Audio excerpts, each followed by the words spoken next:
What is up, guys? It is Marcus from Perspective Sports, and today we have a fun one. We're going to be talking about the college football playoff rankings, and did the committee get it right? What's going on here? We're going to talk about Texas, everybody's favorite team. We're going to talk about everybody's favorite team, the hate Notre Dame, and we're going to talk about Tulane versus James Madison, and why I don't think James Madison is even second or potentially third in line to get in the college football playoffs. So stick around for that. I actually want this video to have a lot of engagement, right? I really want to see what people think, because when there's something that's arbitrary as a committee rankings, I want to see what people that are fans of the team think, what people that aren't fans of the team think, people who are neutral. I just want to get as many opinions as I can, because this is just fun to talk about for me. So make sure to get down in the comment section below. I wanted to make this a live, but I have to be somewhere tonight, and I wanted to make sure I got this out today. So no live. I'll be down in the comment section below, so if you guys want to, drop your opinion, and I'll be responding to those. And so without further ado, let's dive right into it with the rankings. I'm going to read them off in five so it doesn't get like stale me saying 1, 2, 3 all the way down. So I'm going to read them in fives. If I have an opinion on it, I'm going to say it, and then if not, I'm just going to keep moving. So number 1, Ohio State. Number 2, Indiana. 3, Texas A&M. 4, Georgia. 5, Texas Tech. I really like the fact that the committee is giving the Texas Tech the respect that they earned.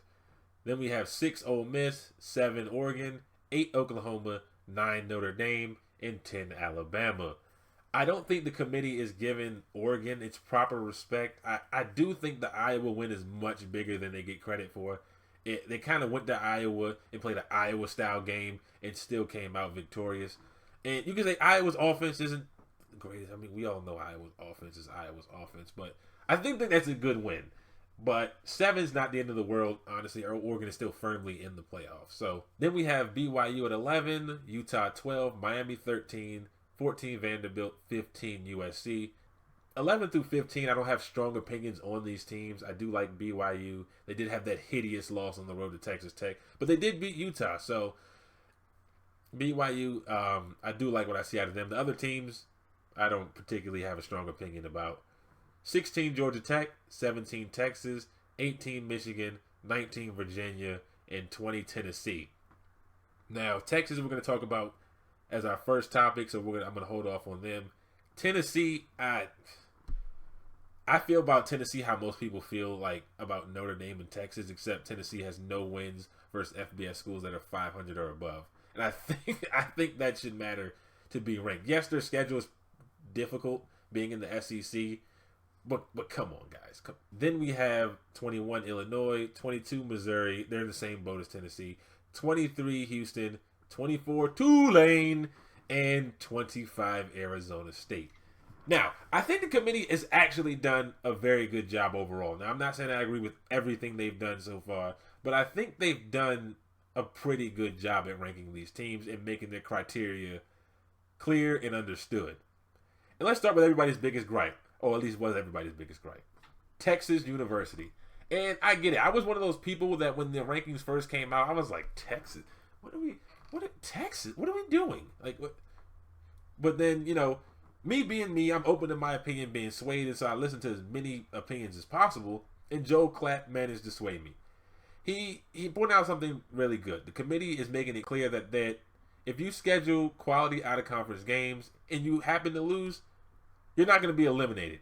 They're not going to throw your resume out and shred it and put it in the shredder. You're going to get penalized because you lost. You shouldn't be rewarded for losing. But you're not going to be ostracized because of it either. And so when you look at Texas's 3 losses, they have 1 quality loss. There's no such thing as a good loss. You'll never hear me say a good loss. But they have 1 quality loss, and that's the first-ranked Ohio State on the road by 7 to start the season.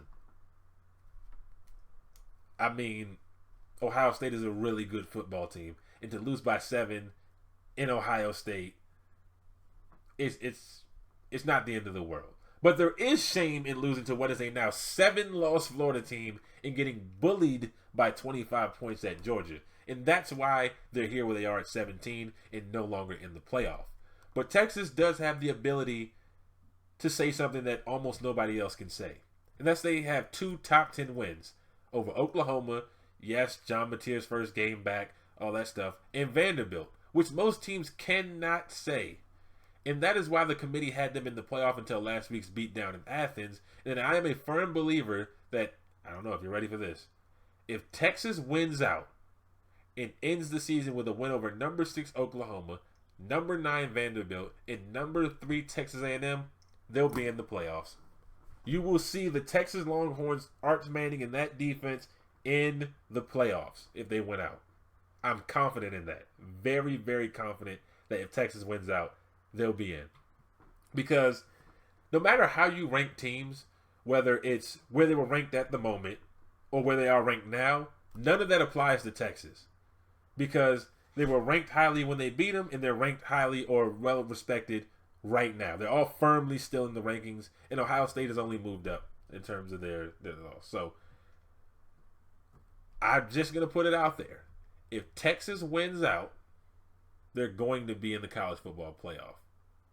Be prepared. Now, do I think they're going to beat A&M? No, so I don't think we have to worry about that circus of Texas jumping into the playoffs and the world going, what?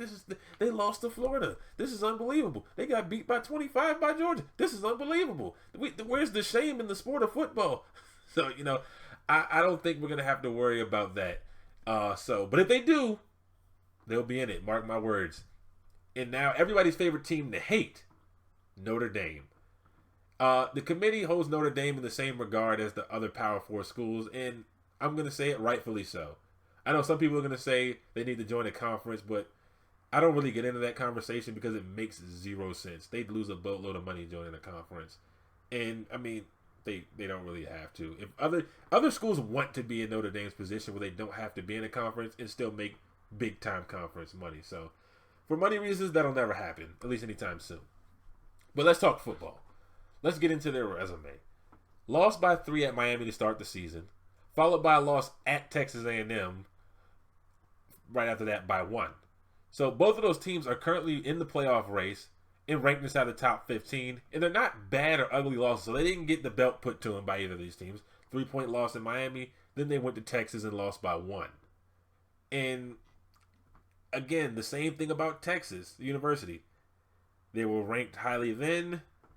They're ranked firmly now. Texas A&M has only moved up. So when you look at those losses, they're going to be labeled quality. And I remember people were mad when they were 0-2 and ranked. I didn't have a problem with that from the AP, but that's neither here nor there. From that point forward, where they lost to Texas A&M on the road by 1, they got a victory over USC on the road, demolished Navy, who's in the G5 playoff hunt right now, handily beat Pittsburgh on the road, and they beat Boise State, who we thought was a quality win. They're no longer a quality win, so that's no longer a part of the resume that I'm going to mention. On top of winning 8 straight games. So 8 straight games, beat USC across country on the road, demolished Navy, went to Pittsburgh and won on the road. They have a playoff-worthy resume. Now, would I like them to win at Miami or Texas A&M?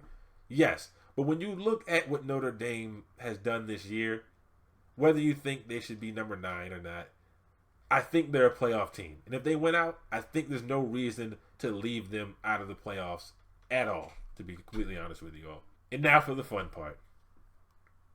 This was something. Tulane versus James Madison. And the committee shocked a lot of Twitter with the decision to put 2-loss Tulane over 1-loss James Madison. And I don't necessarily disagree with the decision they made. And before you say it, I have nothing against James Madison. I don't hate James Madison. None of that applies to me. I love watching Group of 5 football. That's really mainly what I watch. I mean, obviously, I just watch football in general, but I pay a lot of attention to the Group of 5 because my school is a Group of 5, Boise State. So I have a different level of respect that most people don't have for the Group of 5, and in particular the James Madison program in Tulane. So, no bias here, just my opinion. James Madison has 1 loss on the road at Louisville. Quality loss. Tulane has 2 losses. 1 on the road at Ole Miss, and an egregious loss. It's bad. This is where the issue arises. They have an egregious loss to UTSA. That one I can't defend. There's no defense in that one. And transitive property does not work in sports. So James Madison fans, please stop saying we beat Texas State, who beat UTSA, who beat you. that means nothing. I've seen. You ever seen like the circle of parity? Yeah, that transitive property means nothing in college football or in sports in general. The game is played on the field, court, whatever, and not on paper or on transitive property. So that's not a good argument that I see a lot of James Madison fans use it on Twitter and on other social media platforms. So that one, just know you can't use it. But from the losses, we move to the wins. Tulane has 2 powerful wins over Duke and Northwestern. And now, are either of them elite or world-beating teams or mighty, mighty strong Goliaths? No, I'd be lying if I said they were. But they're middle-of-the-pack Big Ten and ACC teams. And they're quite literally the same. They're both 5-5. Pretty much in the middle of their conferences. But that matters. Tulane went out and scheduled 3 non-conference Power 4 teams, beat 2 of them, lost to the number 6 team in the country, Ole Miss. Keep that in mind. Now let's look at James Madison. They have no Power 4 wins. Their best win is Old Dominion. You see the difference? That's the difference right there. That is why Tulane is in the playoffs as of today. And the committee has shown that if you schedule challenges for your program, they're going to reward you. Hence, Texas. Even if you stumble. They got hammered by Ole Miss. But Duke and Northwestern, ACC, Big Ten, they got those wins. And those wins matter. On top of the fact that Group of 5 conferences aren't looked at the same either. Just like with the Power 4s, you have the SEC and the Big Ten, and they think they're so much better than the Big 12 and the ACC. There's this massive gap. Whether I agree with that or not is a horse of another color. But the bias is there. And it's the same thing for the Group of 5 conferences. There's the American Conference. There's the Mountain West Conference. Those are the premier G5s. And they get the benefit of the doubt, just like the SEC schools and the Big Ten schools get the benefit of the doubt. They're viewed the exact same, just one's Power 4, and then the others are Group of 5. So you're not going to get the benefit of the doubt like a Tulane would. And whether that's fair or not, probably not, right? It exists. And it's been acknowledged where the committee has said the American Conference is a tough conference, and they're holding it in high regard. And this is going to make a lot of James Madison fans mad. I just want you to prepare yourself. If Tulane were to lose this week or next week, they'd be out of it no matter what. An egregious loss to UTSA and a loss to Temple or Charlotte, they'd be out of it, right? No chance they get in, even if they win their conference.